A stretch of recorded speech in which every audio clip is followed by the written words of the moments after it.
social interactions, and also plays. And it's ideal for understanding how novel experiences with game-based learning prompt deeper reflections and identity work. And then for the participants, we have 20 final year per-surface English teachers from a state university in Cirebon, Indonesia. We were selected between 21 to 23-year-old students.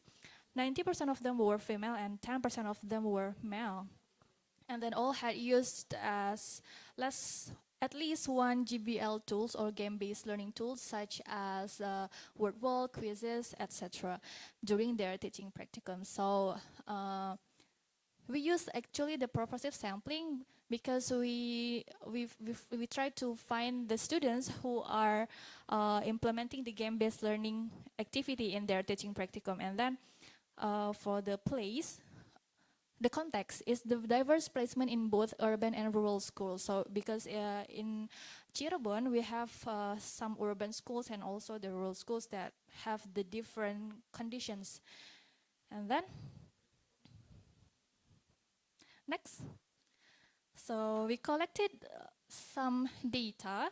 The first one is the reflective journals for all participants, and then interview with 6 teachers for 6 per-surface teachers representing different contexts, and then additional artifacts such as the screenshot of the games they used.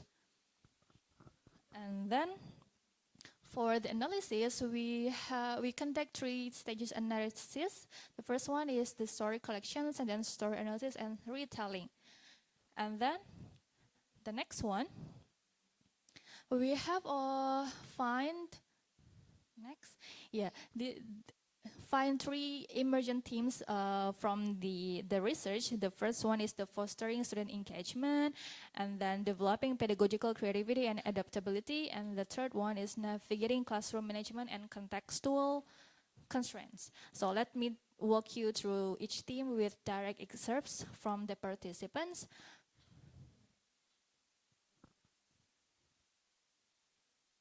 Yeah, we can take a look on finding 1. This is the engagement, or the fostering students' engagement through interactive platforms. So participants consistently reflected that game-based learning tools like word wall and quizzes transform routine practice into interactive, student-centered, and also sparking enthusiasm and reducing anxiety.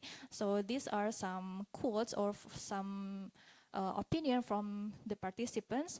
So here, one participant, S3, using quizzes, wrote that students were excited to compete, and even usually the passive ones tried to answer quickly to score points.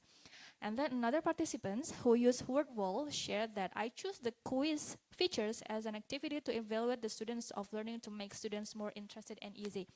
And then through these reflections, we saw that game-based learning did more than motivate students. It also acted as an emotional mediator. It reduced anxiety and also made an assessment feel playful and encourage even quiet students to participate. So this aligns with existing research showing that game-based learning can lower effective barriers and promote inclusions. But here, the unique contribution is seeing how these emotional changes are interpreted through the teacher's reflections. And then the finding 2, it's about developing pedagogical creativity and adaptability. Next, yeah. So here, there are mentioned some platforms. The first one is Mentimeter, Puzzle.org, and then Edu-Play. So the students or the pre-surface teachers use Mentimeter for reflections. So the S4 or students 4 state that I use the word cloud feature as a reflections tool that at the end of learning. And then the Puzzle.org is also used to create crosswords to recall again the material in fun ways with games. And the Edu-Play, the pre-surface teachers use it to explain the teaching material so that students better understand the content. And then through these reflections, the participants begin to see themselves as designers of instructions and adaptive problem solvers and also innovators, not just the implementers. So this identify shift is a powerful outcome of reflective engagement with game-based learning. And the finding 3, it's navigating constraints and challenges. So reflections also highlighted the practical challenges of implementing game-based learning, turning the practicum into a testing ground for managing real-world constraints. So the first one is about the infrastructure and also the policy. Some schools in Indonesia, especially in Cirebon, didn't allow students to bring their gadget, phones, tablet, or laptop to their schools. And the schools also didn't provide the gadgets for them to study. So the teachers need to bring their own gadget, a laptop and projectors and etc. to make the game-based learning runs into their classes. And then the classroom management, here this S3 stated that students enjoyed the game too much and forgot that it was still part of learning. I needed to remind them to stay focused because when the students engage with the game, they are just try to compete with their friends but not focus on what they are learning about. And then, so through reflections, teacher reframe this constraint as opportunities for personal and professional growth. Next. Okay, so for the discussions, our findings can be interpreted through 5 key lenses here. The first one is from Zainuddin et al. 2020. It's about enhanced engagement and motivations. So teachers saw how game-based learning fostered motivations and participations, right? And then the pedagogical creativity and adaptability. As Ewan and Mark 2018 argue, reflective practice helps teachers innovate. So here in our research, game-based learning accelerated the process of innovations from the teachers. And then challenges related to technology and policy, mirror findings by Hu and Sperling in 2022. Reflection helped teachers move from frustrations to the strategic adaptations. And then the emotional resilience, teachers in our study began to see challenges not as failures, but as learning experiences. And then the last one, the identity construction. Reflection helped teachers construct identities as creative, resilient educators. So overall, the reflections on game-based learning here turn practical problems into deeper professional insights. So, okay. We are on to the conclusions. So in conclusions, our study shows that reflecting on game-based learning during teaching practicum is a powerful catalyst for teacher development. So going back to the experience when I went to Melbourne last month, the parents of the students there said that the students cannot bring their gadget at schools, but the schools give them like the platform, the applications that they need to complete at home with their parents. But the schools can control it. But in Indonesia here, the schools didn't have like the official platforms, right? So the teachers need to personalize their own teaching and learning. And then I think so the research shows that the teachers cannot control what the students did at home. So because the teachers here in Indonesia have so many students to handle. So that's all for me. Thank you very much. Wassalamualaikum warahmatullahi wabarakatuh.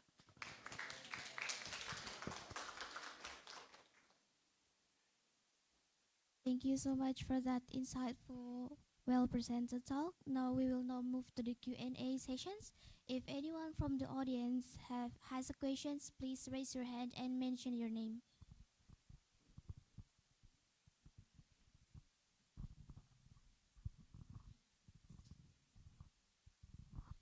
Okay, Assalamualaikum warahmatullahi wabarakatuh.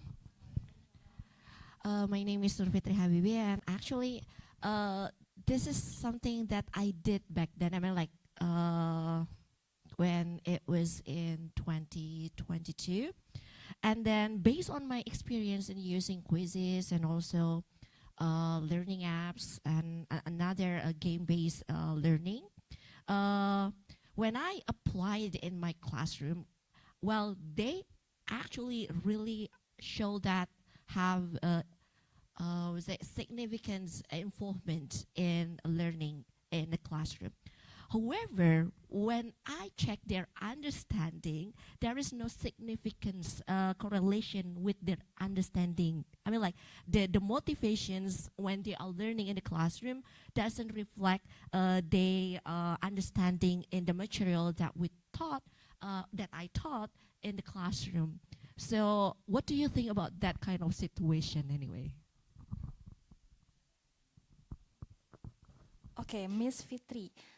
So yeah, that's what the participants also face in this research. So this research is focused on how they, the reflections, like in actions, on actions and for actions, right? So before they teach in class, they try to find something that is engaging to be applied to their classes, right? And then when they apply it, uh, maybe it's similar for with your experience back then in 2022. The students are very engaged in the class, but when it comes to like a serious thing, they're just forget about it. So yeah, after they did the game based learning in class, so the what is it? The job for them is to find to reflect whether the game based learning is suitable or not with their classes. So that's how the reflections for actions is needed for the future works for the future classes, for the next meeting, for example. So yeah, I agree with you that all the students are just playing, yeah, having fun with the games. So that's why we need the reflections for actions, not only in and on, but also the for actions. Thank you.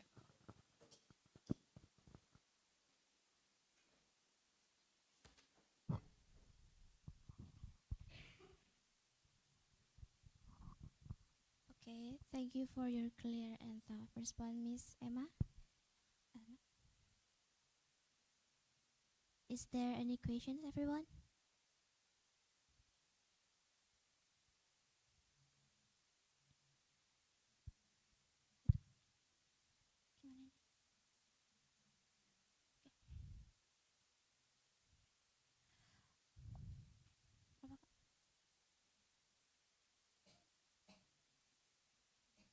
Yang di sini dulu.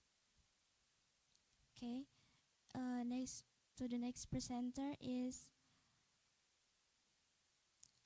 Mr. Muhammad Azkiya Bahtsulkhoir, Miss Salsabilla, and Miss Anandita Syalwa Heryana from UIN Syekh Nurjati, Cirebon.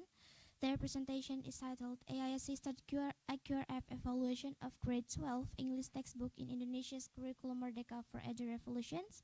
Presenters, you have 15 minutes for the presentations. Please begin when you are ready.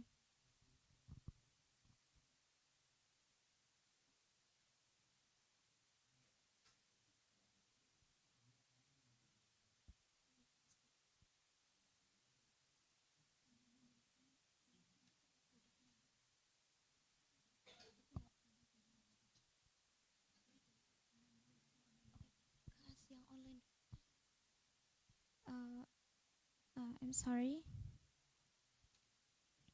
For the next presenter is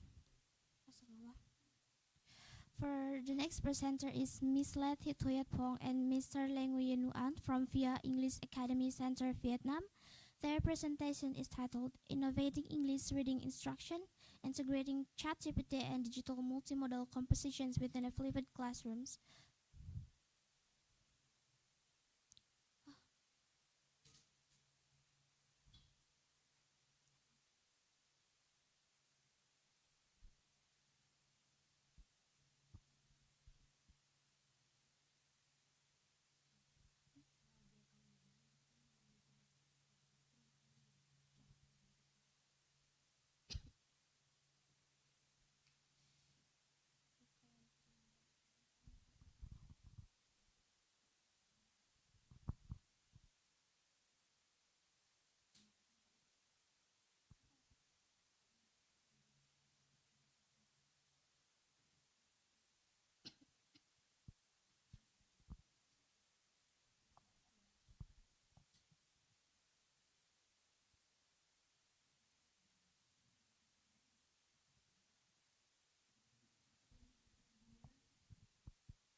Okay.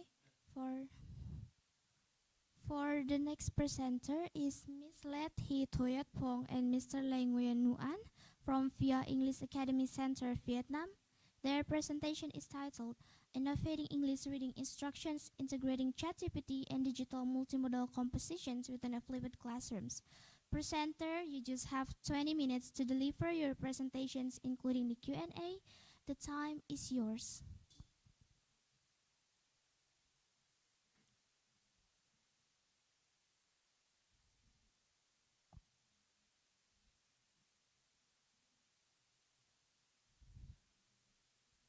Hello, Miss.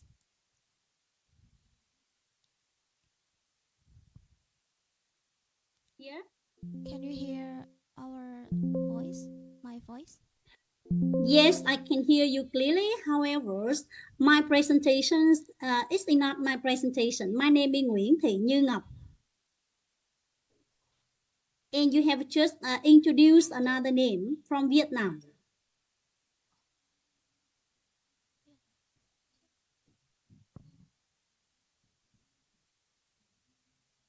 Maybe something wrong here. And I am in room D, not room C, but they let me enter room C. I'm sorry for this. I don't know why. But may I present now? Is it okay? Yes, yes. All It's right, so I okay. will present now. Yeah, thank Yes. you.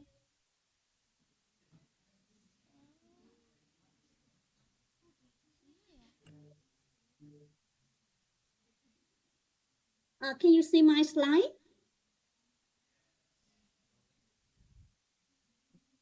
Yes, Yes, we can you can. hear me? Yes. All right, so good morning, ladies and gentlemen. My name is Nguyễn Thị Như Ngọc. I am from the Faculty of English, Linguistics, and Literatures, University of Social Sciences and Humanity, Ho Chi Minh City, Vietnam. And my presentation is about drivers of adoption of tense-based studies of translation major use of AI tools in practice. And there are 5 parts in my presentation. Now we go to the first part, introduction. And you know that nowadays, both translator, professionals, and the student at university use AI-based translation tools. So why? Because of their rapid speech, flexibility, and time saving. And nowadays, technological competence are a core components of modern translation education. So that is the reason why using AI translation tools, translator turns into active co-creator, right? So now they have to use AI tool as a must. That is the reason why translation education gradually include digital literacy, post-editing strategy, and AI-assisted translation workflows beside linguistics and cultural instruction. However, beside the quality of technical infrastructure, we need the student acceptance of adopting and using them effectively and responsibility so that we can have effective education. You can see that the existing study often focus on usability, tool performance, or professional perspective. Just a few focus on translation major perception of these tools, and even fewer adopt theoretical models to explain their motivational dynamics. So there exists a lack of empirical understanding of the factors that drive translation majors adoption of AI tools and in academic translation setting. Little exploration of how such drivers of adoption correlates with student translator actual translation performance, especially after they get some instruction in translation technology. And so in short, we can see that research on how translation majors engagement with AI translation tool remains limited, especially in Vietnam. So that is the reason why we conduct this study using technology acceptance model in short term extended version by Van Kerstad and David 2000. And there are 4 components in this model: perceived usefulness, perceived ease of use, attitude toward using, and behavioral intention. The aims of the study are to examine the motivational drivers behind translation major adoption of AI tools in translation practice using the TAM framework, and to explore the relationship between these motivational factors and their translation performance after some instruction in translation technology. So that is the reason why we have to answer the two relevant research questions. Number one, how do BU, BEOU, and ATU influence BI toward translation major use of AI tools? And the second one, is there any correlation between translation majors, adoption of AI tools, and their translation performance scores based on the TAM? And I hope that the results empirically support the application of the TAM in translation classrooms and offer practical implications for AI integrated classroom activity designs in similar training contexts. Now we go to the second part, literature review. And in this part, I will focus on three things. The first one, AI translation tools in translation education. Yesterday, when we listened to Lyons, the keynote speaker one, he mentioned a lot about AI tools. You can look at my slide. There are a lot of translation AI tools. And in academic translation environments, they have a lot of benefits. For example, accessibility, speak, and euphonics in multilingual learning context. And many teachers apply them to help the students simulate professional workflows and some other things. So both translation teachers and students highly appreciate the roles of AI tools. However, there exist some concerns. For example, handling nuance, meanings, and maintain contextual fidelity, and student over-reliance on AI outputs, student dependency, and especially we have a lack of structure instruction on how to use AI tools in translation institution. So that is the reason why we have to pay attention on student behavioral instruction. And they are in this structure, these components are influenced by perceived skillfulness, motivation, tactile, and critical awareness of limitation. And we have to be fully aware that AI tool pedagogical values depends on how they are adopted. And the AI tool integration requires a priority on their usability and efficiency, while students are required to preserve the developments of their translation competence, creativity, and ethical awareness. How about the technology acceptance model? You can see on this diagram, when a technological system is easy to use, it is likely to be seen as useful. And perceived skillfulness contribute to a positive attitude. And when the student have a positive attitude rise, the user intentions to use the system will increase. So we can see that a causal flows, and this flow has been affirmed in numerous empirical studies in various fields. And empirical study also show that PEOU significantly influence PU, and PU is the strongest predictor of PIs. And that is the reason why this model is widely adopted in many educational contexts. And this is also the core reason why I choose this model for my translation research. And how about the term used in previous translation study? As you can see on my slide, the terms used are relatively new and underdeveloped. However, it shows effective in several translation study. For example, these things, all right? And we can see that the term serves as a stable model for predicting student behavior. The term may require contextual and effective extension in AI-mediated educational settings. And there exists a gap in regional and cultural diversity within term-based translation research. I have just listed some previous studies, and they are mixed in Arabic, a student, Chinese student, Korean student, Australian student, and no student in Vietnam. So that is the reason why applying and adapting the term in Vietnam translation context is essential. And how about the methods? This study applies an explanatory, sequential, mixed method design. In the first day, I use a term-based question online questionnaire with closed and open item to measure its four components and relationship.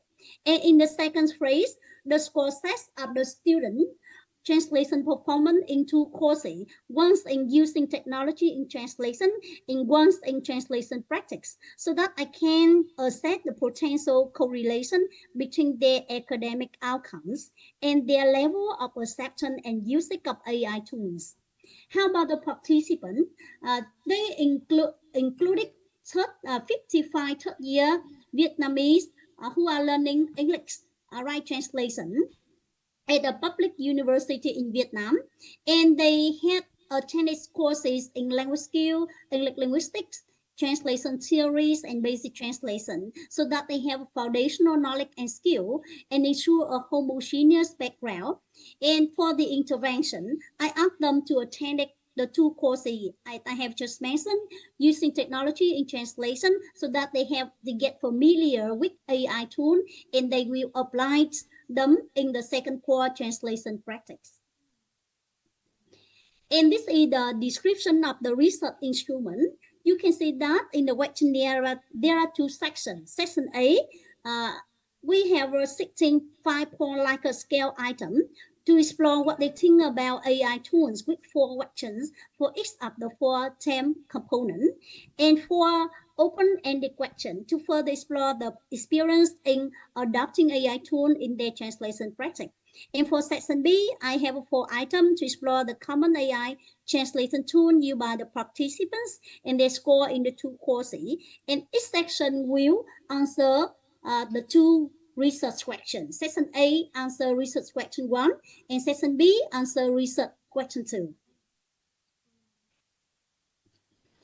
And after I conducted an online term-based within 1 week so that my students have enough time to give accurate and thoughtful responses, I will collect and double-check the score with the help of an academic support member. And for the data analysis, for the quantitative data, I use SPSS, Pearson correlation coefficient analysis, multiple linear regression.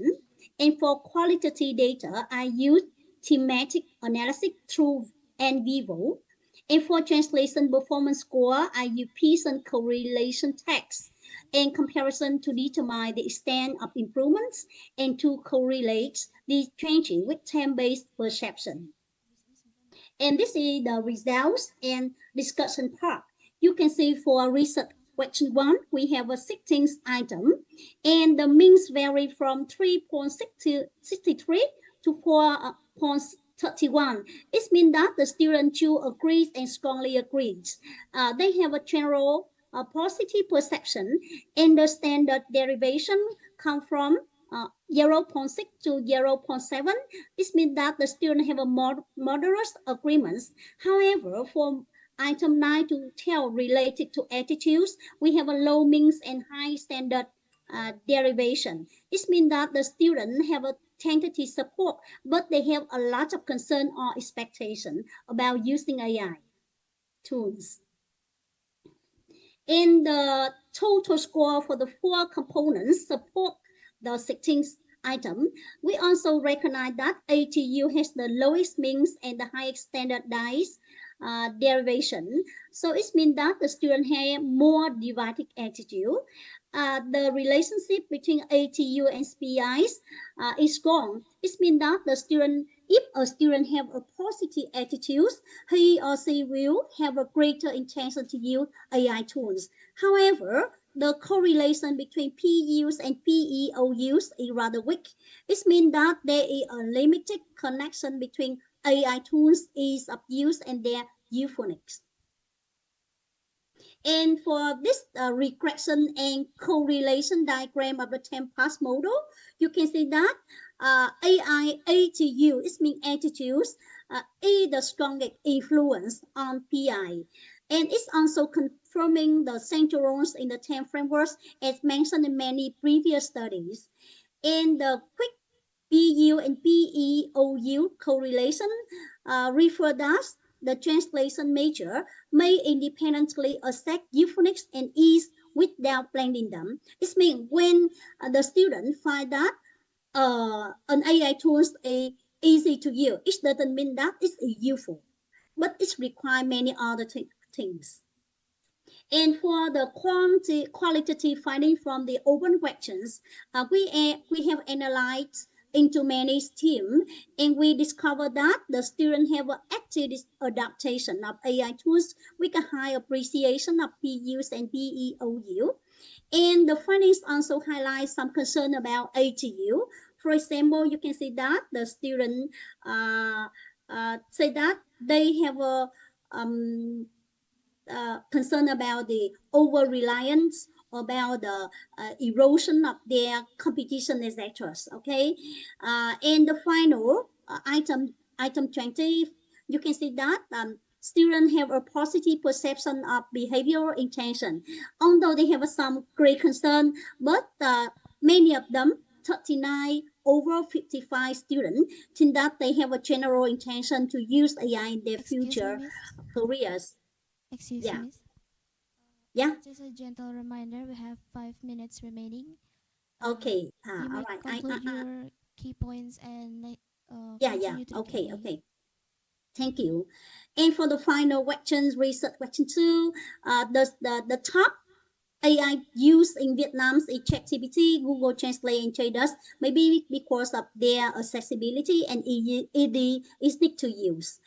And for the score, you can see that there is a weak positive correlation between performance in the two courses to the results of Pearson correlation coefficient REO 23, 0.23, and the Pearson correlation test with the p-value 0.079. So it means that when the student get high acceptance of a tool, it doesn't mean that he or she will get higher score in their performance. And when I analyzed the some example, for example, you can see that the ChatGPT user are very weak or not significant, but for some students who don't use ChatGPT at all, they have a better score. So it means that AI tool usage does not show a strong or consistent linguistic translation performance. So in summaries, there is a growing acceptance of AI tools in translation education, driven by perceived utility and usability, but moderated by individual attitudes. And AI tools are perceived as useful and accessible in translation practice, but their adoption alone does not always seem enhance translation outcome. So that is the reason why I give some pedagogical implication to enhance high PEO use of AI tools. Teachers get folds instruction is required. And to enhance PEU, the teachers should have some learning activity reflecting real-world benefits of AI tools to lead student active adoption. And to enhance ATU, we need structured reflection and discussion around the ethical, professional, and strategic implication of AI in translation. And especially AI tool adoption is not a strong predictor of high translation performance score. So that is the reason why the teachers should focus on providing foundational knowledge and translation skill beside the use of AI tools.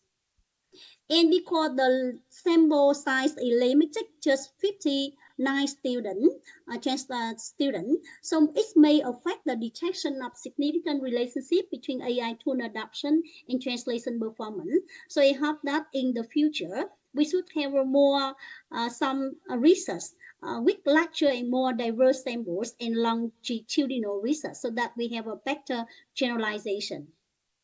So thank you very much for your listening. Thank you.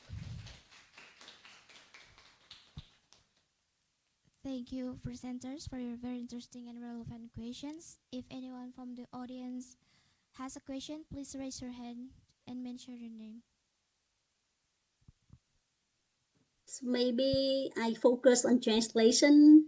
So many of you are not teaching translation, but maybe you get familiar with the term model, right?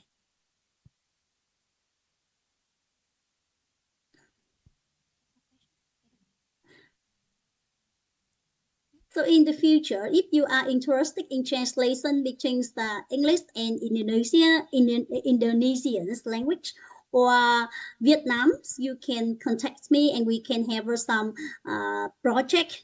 All right. At present, I am conducting project with a colleague in Thailand and a colleague in Philippines related to translation and AI use.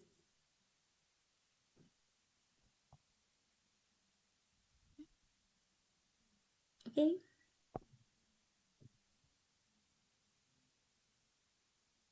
Anyone has a question?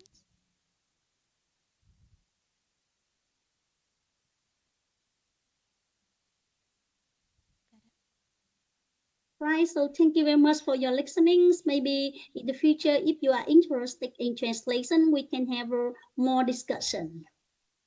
Thank you, Miss.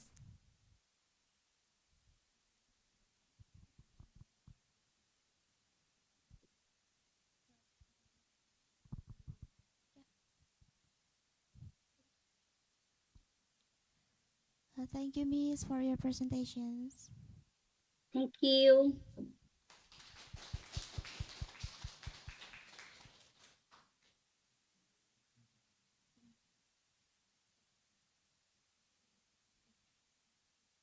Okay, for the next presenter is Mr. Muhammad Azkiya Bahtsulkhoir, Miss Salsabilla, and Miss Anandita Syalwa Heryana from UIN Syber Nurjati Cirebon.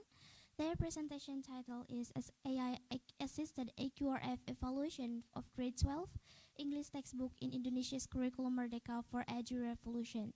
Presenters who have 15 minutes for the presentations. Please begin when you are ready.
Good morning, distinguished professors, fellow researchers, and all participants and presenters of AsiaCALL 2025.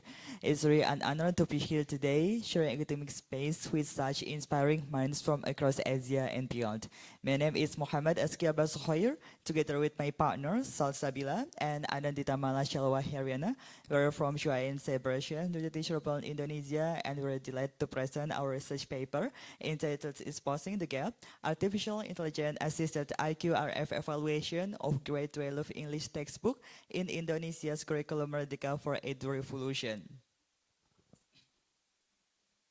This study investigates how artificial intelligence based on evaluation tools can be integrated with ASEAN Qualification Standards or AQRF to assess the alignment of grade 12 English textbook with regional competency standards, highlighting the gaps and opportunities for educational transformation in Indonesia's curriculum Merdeka. By doing so, it aims to contribute to the broader discourse on artificial intelligence-driven S1 quality and digital innovation in computer-assisted language learning. We'll start from introduction. As we know, Indonesia Emas 2045 is a long-term national vision of Indonesia.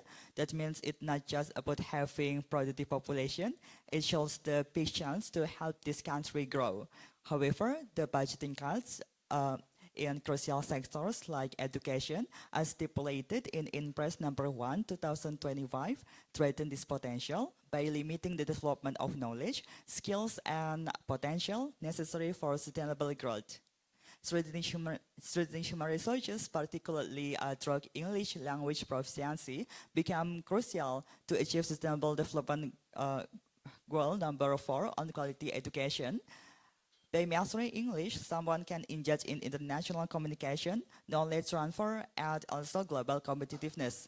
But Indonesia is still in 80 out of 116 countries on 2044 EF English Proficiency Index. It shows due urgency to improving English skills for national and global development. So, the quality of learning materials in Kurikulum Merdeka is very important to help students learn English effectively. So the curriculum is not only, the curriculum should design a creative, active, and meaningful and student-centered learning process. So the curriculum should provide a textbook that is not only focused on grammar but also encourage students to think critically, have problem-solving ability, and the understanding of different cultures. So when the textbook is weak, of course, the students will face some difficulties. For example, like maybe they will find it hard to join an international test, or maybe they will find it hard to talk or deliver their ideas confidently in English.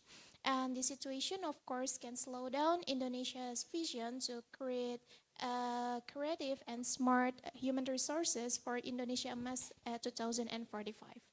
Meanwhile, the grade 12 is the final stage of high school before students going to university or going to work. And as I said before, in this stage, students should have specific abilities like critical thinking, problem-solving ability, and the understanding of cultural differences.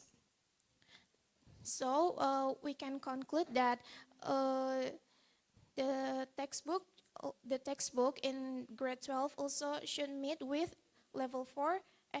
So the specific abilities that I mentioned before is linked with AQRF level 4 competencies. So we can conclude that the textbook also should meet with level 4 of AQRF competencies. By achieving this standard, it's not only help Indonesia curriculum to encourage students to have broad knowledge, flexibility, or ability to solve problem on their own, but it also prepare Indonesian students to compete at both Asian and Indonesian and global levels. This analysis is based on Pidgeot's idea of former operational stage when students comes from simple thinking to abstract and critical thinking. If their learning environment doesn't support this growth, their minds can't develop well. This connects with Zul's view that learning starts from real experience in the brain and grow into abstraction through reflection. At this stage, students are expected to embrace their critical awareness or conscientization to understand themselves and their world. Therefore, English textbook should include real experience and meaningful generative them, as emphasized by Freire, that education always arises from students' life experience to foster social transformation. And building upon this, Wirawan's Bima framework advanced this concept through ecological regenerative learning perspective, integrate mindfulness, awareness, and also ecological awareness. Through this synthesis, English textbook material can nurture critical, emotional, and also heavy ecological intelligence, which fulfill AQRF level 4 competencies that promotes independence, adaptability, and contextual sensitivity in learners. Artificial intelligence or AI offer new ways to evaluate the textbook quality and develop key learning skills. So AI tools like ChatGPT, Qwen, or Gemini can analyze the text difficulties or emotional tone, and it can give a deeper insight for both researchers and educators. And when we apply some frameworks or concept, for example, like by using reading for emotion by Anyalain in 2017, also aesthetic principles by Hirstein and Ramachandran in 1999, we can see how powerful how AI can reveal whether textbook build emotional engagement, independent thinking, and deeper learning. This insight of course, can guide curriculum developers to create better materials that can enhance literacy, creativity, and collaboration. And it of course, can support Indonesian vision of producing globally competitive human resources by 2045. And next is theoretical foundation. So, AI is a powerful force in education since it can improve new ways in teaching and learning. AI also can personalize learning, automate tasks, and give adaptive feedback. Yet, its use also raise some concerns, for example, like the fairness, bias, plagiarism, and the importance of human empathy. Therefore, we should see AI as our partner, not something that can replace us.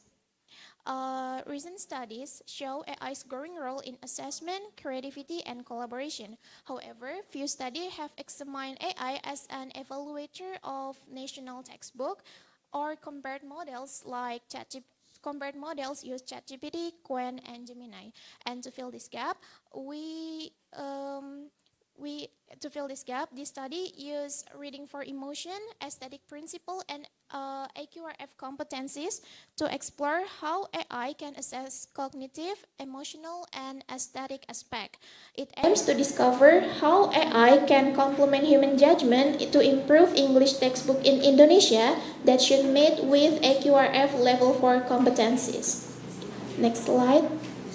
And next is method. So this study was conducted within the grade 12 English textbook, specifically in Kurikulum Merdeka.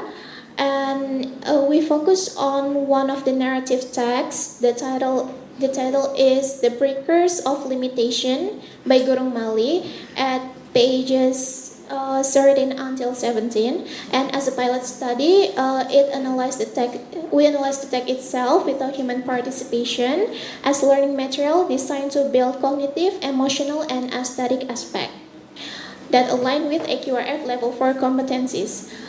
We use qualitative approach with thematic content analysis, and we combine the reading for emotion, aesthetic principles, and AQRF standards. Because it's like AI-based analysis, so we use 3 AI models. We use ChatGPT, Qwen, and also Gemini.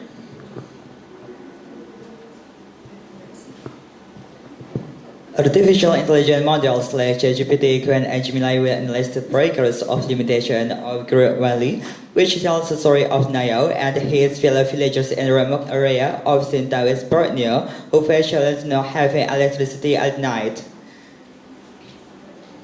Nayoro gathers his friends and tries to build micro hydro power plant, overcoming financial, technical, and also logistical through cooperation, problem solving, and logistical obstacle. The conflict arises as some villagers adopt the plan, but Nayoro's leadership and the group collective effort ultimately success, bring light, increase productivity, and also awareness to environmental responsibility to the village. And here, ChatGPT highlights the story's strength in atmosphere, especially during the campfire dialogue, where skepticism and fear create vivid tension, and aesthetic principles like big shift and contrast reinforce symbolism. However, the introduction and resolution are still descriptive, feels on cliché, making the story closer to AQRF level 3 due to the lack of consistent, complex problem solving. Qwen's family finds the story emotionally hollow, with villagers as silent probes, stage conflict, and flat aesthetic issues. The smooth resolution and reliance on cliché fail to demonstrate AQRF level 4 competencies. And on the other hand, Gemini praises the campfire dialogue as realistic, challenges critical thinking and also problem solving. But Gemini also notes that the later stages, including the oversimplified construction and predictable moral, weaken its story.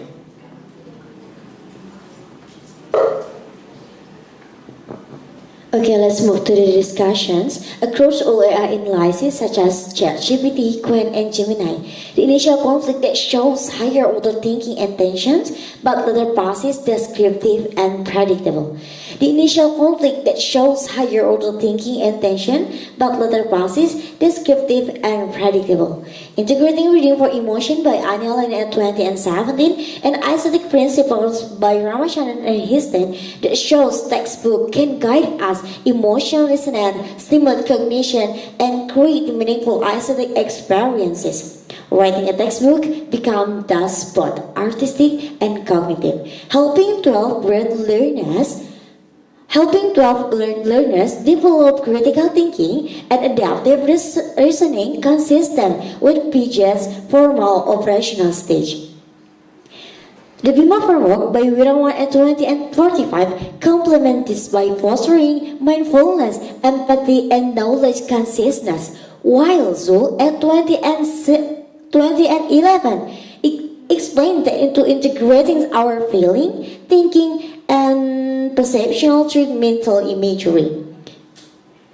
And then various generative terms and Wirawan's regenerative learning together to ensure to connect theory to real-life experience, promote reflective judgment, and cultivate moral and emotional awareness. Mapping this insight by AQRF level 4 highlight the importance to embedding emotional, aesthetic, and cognitive rigor into textbook to prepare Indonesian students for international standards and the divisions of Indonesian math in 20 and 45.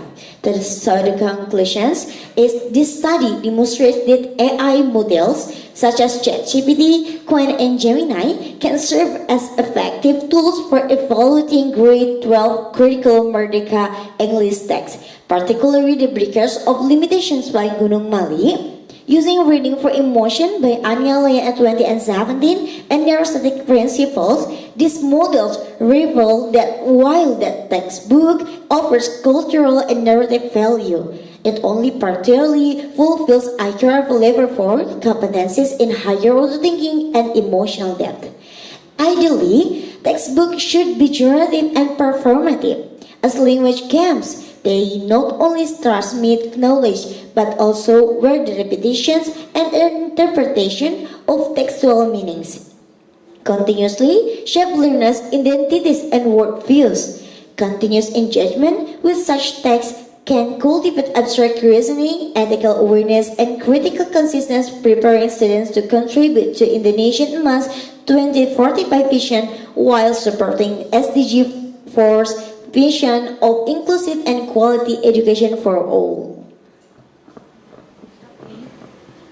Thank you for our presenter today. Ladies and gentlemen, that concludes our writing and listening skill sessions. On behalf of the organizing committee, I'd like to thank all the presenters for their inspiring talk and everyone here for your active and listening and participations. After this, presenters and participants are requested to proceed to the 8th floor as the conference will continue with the next keynote speaker sessions. Please make sure to be seated on time. Thank you, and let us one final big round of applause to all of our presenters today.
Terus ngirimnya kemana? Ke izin? Kalau kita ke proceeding. Ini ke proceeding juga? Ini kirim ke izin, tapi nggak tahu sekarang itu harus proses itu. Iya. Kalau itu gimana? Lihat foto ya. Oh, nggak merah. Aku ngolong kah?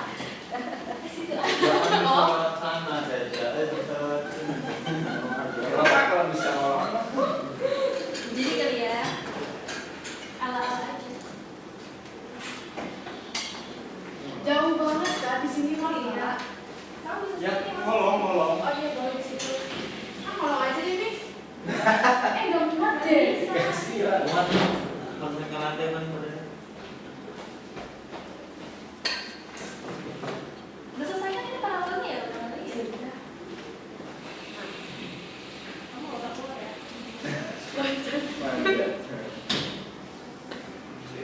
Malu banget ya. Kita keluar aja ya? Oke. Jadi aja, Mas? Iya. Boleh, Mas, slide selanjutnya. Oke.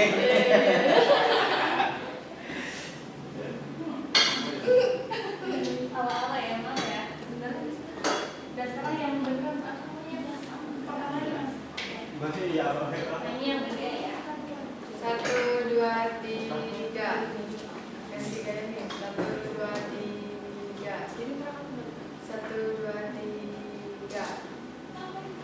Udah. Semua lagi.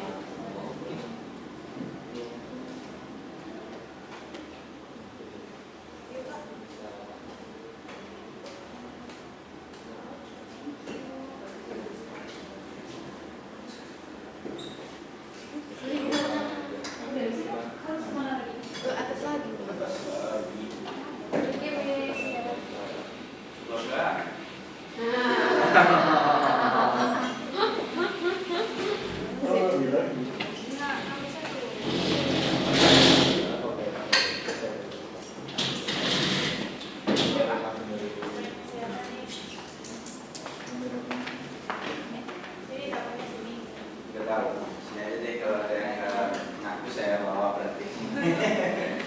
Mas, thank you ya, Mas. Siap, masih ada nggak ini? Beres, Mas. Ini nggak ada lagi? 8 ya. 8. Saya katanya satu lagi presentasi. Berarti ini udah penting streamingnya ya. Boleh. Tinggal lantai 8 tadi, Mas. Sampai jam 4. Nanti jangan. Thank you ya, Mas ya. Siap. Semua ruangan itu semua berarti. Nggak ada lagi. Udah.